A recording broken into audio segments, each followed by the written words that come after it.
My name's Andrew Tuddenham. I'm the manager for the National Trust in North Pembrokeshire, and we're here at Southwood Farm.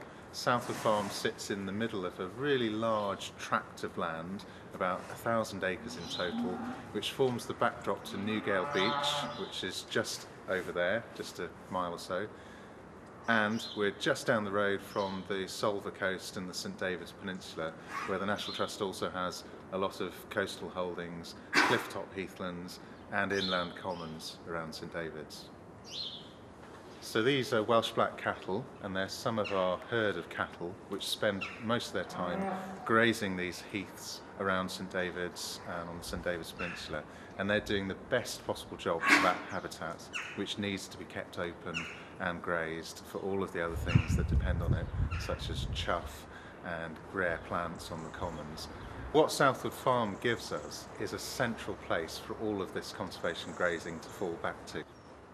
This bunch of 6-month-old Welsh blacks are the youngsters. We're keeping them in the shed just to get them to be accustomed to it. You can hear them calling because a couple of them, they've got their mums over there in the field.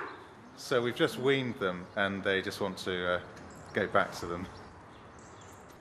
We've had Welsh blacks for about 20-25 years, and we've had to take that step where we haven't been able to find other graziers who wanted to graze some of these rough areas of heathland and common land, which were, by the end of the 20th century, they were largely abandoned and becoming quite overgrown.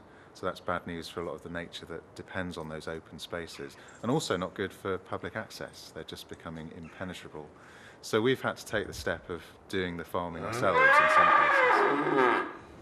What this bunch of young stock are bedded on over the winter is some of the byproducts of our management on the heath that they then go out and graze in the summer. So this is all heather cuttings which have been collected by a Rytec flail collector when we go out and cut the fire breaks as a way of controlling some of the fire risk. So it just comes off the heath and we put it in the shed, and they stay nice and dry and cosy over the winter.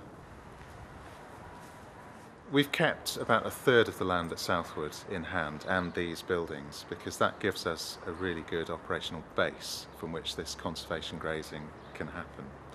And before, it used to be spread across several sites across North Pembrokeshire, so not very efficient, lots of road miles and lots of checking different places. So what this facility allows us to do is to grow our herd through breeding, and we'll be able to sell more finished stock as Pembrokeshire Heathland beef, which then helps fund all of this conservation work which takes place off Southwood Farm on the St David's Peninsula.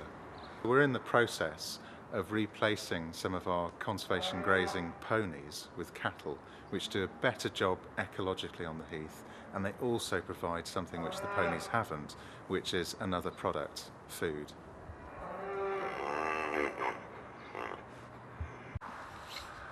So what we're next to here is a hedge bank that was removed in the 20th century, and we've put it back using a grant from the Sitter Trust. It's provided us with more habitat, hedgerow habitat, but really it's also provided us with smaller fields. We've gone back to that small field layout of the 19th century, and that means that we can manage the land much more sensitively, and we can ease off the grazing in the fields where they might become quite compacted or poached by livestock being in there when it's too wet. That's all really important stuff, because the Southwood estate, this large tract of land, sits just behind Newgale Beach, and anything farming wise which causes problems for soils and water draining off that land will be quickly seen in the bathing waters at Newgale. So I've brought you here to the range at Southwood Farm. It's a fantastic array of outbuildings and the farmhouse itself, and they're all Grade 2 listed, so they're very important in their own right. We've been doing quite a bit of work to restore them because we want more people to come and see them, and we're doing that through having a whole series of open day events, plus we've got consent to convert part of the range into bunkhouse accommodation, so people will be able to stay here, and we're introducing access through a whole network of footpaths across the estate which link up to Southwood Farm.